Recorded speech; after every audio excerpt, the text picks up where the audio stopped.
What I wish I'd known. Oh, what I wish I'd known before moving to Bend, Oregon. If only someone had done a video about it. Today, we're talking about everything from the dry climate, the best places to live, road conditions, and even getting connected to the community here in Central Oregon. Whether you're already planning your move or you're just thinking about it, today's video will give you major insights into what living in Bend is all about. Let's go.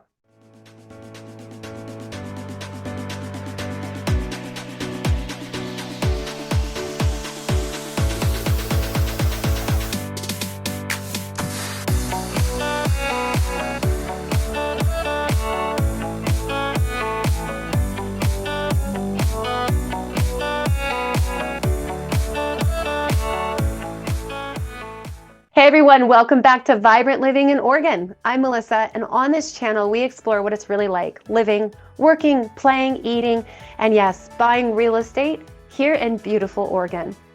If you or anyone you know is considering making a move to Oregon, please don't hesitate to reach out at the number or email listed below. We absolutely love helping people just like you find your ideal locations and dream homes all over Oregon. So before we dive in, please do all the things. Hit the subscribe button, tap the bell, so every time I come out with a new video, you get notified. All right, let's get into it.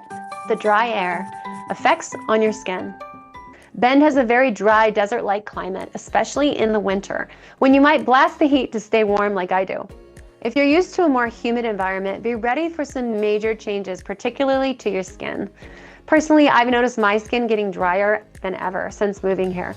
I wasn't just required to apply lotion more frequently, but the hydration necessary to stay at peak performance increased dramatically too.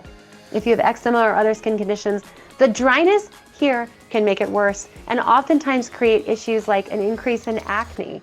So a few things I recommend. First, get a good humidifier. It really does help to keep the air in your home comfortable with some added moisture, especially during the winter when it's at its driest. And don't skimp on the rich lotion to lock in moisture so your feet and hands don't crack. Use lip balm regularly to keep your lips from cracking too. Yep, it happens, and I wish I knew before I moved here, which is why I'm telling you. Be careful of ingredients too. Don't just go out to the store and pick up the least expensive moisturizer. That won't do. Do some research and make sure you're looking at ingredients and not filling your biggest organ with toxins, especially if you don't want acne. If you want your skin to stay healthy and glowing, be intentional about how you're taking care of it. Avoiding harsh, drying soaps can also be really useful. Trust me, your skin will thank you for taking this word of caution seriously. And don't forget to hydrate inside and out. Drink plenty of water with minerals and electrolytes, especially if you're an athlete. It surprises most people when they get here how much more hydration and water they need. Here's the positive. If you're coming from more humid areas, the benefits of dry air can actually mean less possibility of mold in your home, which can literally kill you. I don't know if you've seen recently, but Gwyneth Paltrow is actually dealing with mold toxicity right now, and it's a serious issue. So that is one big benefit of living in a drier climate. Towels after showers dry much quicker, and that hairdo you worked so hard to perfect will stay intact much longer. That's a win-win. The higher altitude and the effects on the body. Who knew moving to Central Oregon would make you a better athlete?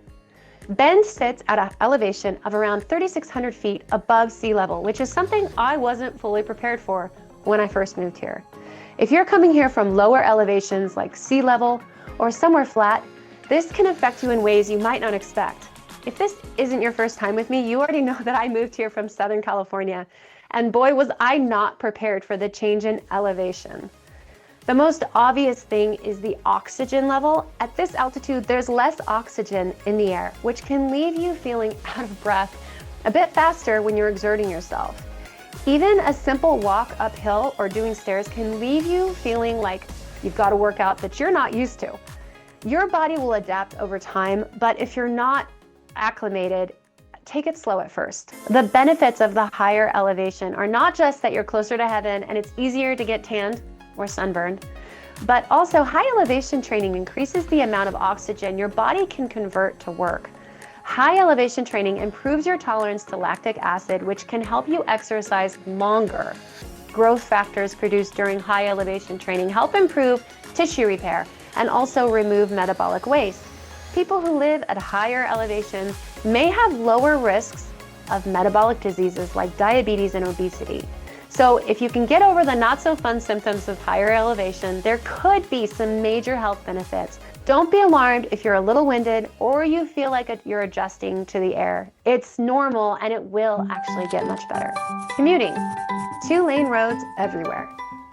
All right, now let's talk about the roads in Bend. This is a big deal, guys. If you're used to living in a city with multi-lane highways and wider streets, Bend might take some getting used to.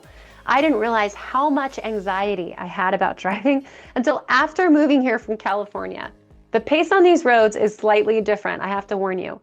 Most of the roads here are 2-lane streets, which means traffic can feel a little slower, and it definitely is, compared to what you see in LA. Especially during peak times like mornings and afternoons when it's a little more congested in Bend.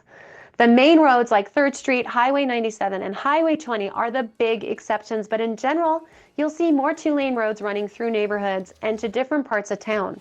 While this usually doesn't lead to terrible traffic, during the busy seasons like the summer when tourists are visiting or the winter when people are heading up to the mountain, the congestion can get a little backed up, and it does take some deep breathing and patience while commuting. However, every time I visit Southern California now, I forget what it's like to have fast cars leave you in the dust as you travel down the freeway going 70 miles per hour. Yep, I white knuckle it on the 5 now that I've adjusted to being in Bend, and I say my prayers when I get to my destination in that wild place they call California. Just remember, as you adjust to a slower pace on these roads, it's about the destination, not the journey, or something like that. It's better to get there slowly and alive than fast, and you get the picture. Small airport, limited direct flights. Okay, so this is something that I really wish I would have known. Something to consider is travel when you move to Bend. Bend's closest airport is the Redmond Municipal Airport, and it's relatively small. I knew it was small, I knew there were limited flights, but while it's super convenient, the selection of direct flights is very limited. And currently from Redmond, you can get direct flights to cities like Seattle, Portland, Denver, Salt Lake City, San Francisco, and LA, which is much expanded since I first moved here. But if you're heading somewhere outside of these routes, you'll need to connect through one of these larger airports. It was a frosty February morning in 2019 when I had an early morning flight to San Diego for a business trip. Once I arrived and got through the short security line in our quaint little airport, I was notified that I'd be there a while. The plane was frozen, and the defroster for our airline needed to come from Portland. Thankfully, this has happened to me just once in the 9 years I've been here, but you can imagine how much fun it was to sit at the airport waiting 3 hours for this piece of equipment to be delivered. Luckily, I left a day early. I almost rallied all the ladies to get our blow dryers out and defrost the plane ourselves. Luckily, I talked myself out of it. But Redmond does offer some conveniences, but there are always options of flying out of Portland, which is a 3-hour drive away and offers more direct flights across the country and internationally. Whatever you choose to do, it might take a little more coordination than you expected. Redmond Airport plans to break ground on a $170 million expansion project, doubling its size and tripling its capacity this summer. The project isn't set to be completed until 2028, but will accommodate more airlines and flight path options, so stay tuned for that. Best areas to live if you have kids. All right, since this video is a video about things that I wish I'd known, let's talk about the best areas to live in Bend if you have kids. If you don't, I'll record another video soon showing you the different areas around Bend and why they might make more sense for you depending on what your goals are. So keep an eye out for that video. For now, here are the top areas for families on the west side. The Old Farm District, which is close to parks and schools, and the River West neighborhood, which is near downtown, and the Deschutes River is perfect for outdoor family activities. You literally can hop on your bikes and ride to brunch, the old mill for shopping together, or the movie theater. It's really great having access to so much when you live in the heart of everything in these neighborhoods. Northwest Crossing is another great neighborhood that I loved living in for a few years with my own kids. There's a great mix of modern and craftsman homes and beautiful green spaces to let your kids run free. It's community-oriented and close to schools, parks, and the Bend Parks and recreational trail systems. Families here really benefit from the great schools and proximity to restaurants. On Saturdays during the summer, there is a fun farmers market, with live music, and local businesses feature everything from handcrafted jewelry, spirits, bath bombs, and baked goods.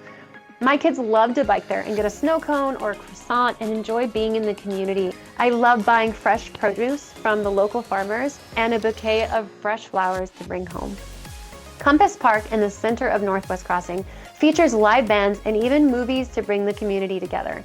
It's adorable, and you may feel like you've landed in Pleasantville, which is why it's one of the most sought-after neighborhoods in Bend. Discovery West is a new neighborhood where you're in that same community vibe, but the homes are brand new. The Discovery Corner with shops and restaurants is just getting started, and it entices those living there to get to know their neighbors and feel like they don't have to travel very far to enjoy a nice experience outside of their homes. It's walking and biking distance to Pacific Crest Middle School, Miller Elementary, High Lakes Elementary, and the Summit High School as well, much like Northwest Crossing.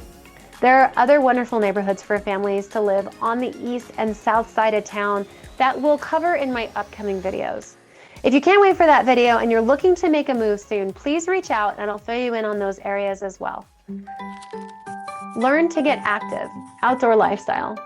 Finally, I can't have a video about what I wish I'd known about Bend if I don't bring up one of the best parts of living in Bend. I wish I'd known just how much outdoor adventure is a part of everyday life in Bend.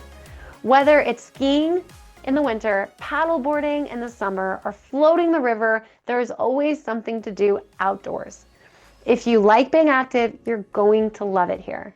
Mount Bachelor, just outside of Bend, offers some of the best skiing and snowboarding in the region. And with over 300 days of sunshine a year, there is always a chance to hit the trails or play around a golf. There is so much to explore in the surrounding mountains, rivers, and parks. Bend is a hub for outdoor enthusiasts. And I quickly realized that if you're not active when you move here, you're going to become active or you're probably going to move. It's just so in your face with runners and bikers out nearly year-round. Just try going out to dinner at a brewery on a Tuesday and you'll see people in ski bags coming off the mountain in the winter.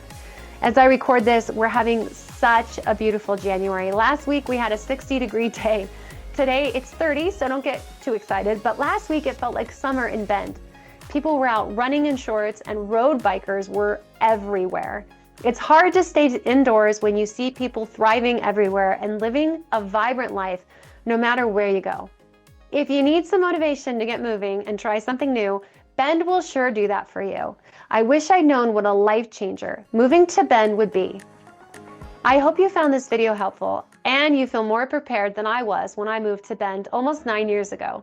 If you have more questions or would like me to cover a topic I didn't in this video, please feel free to leave a comment in the comment section and be sure to watch my other videos.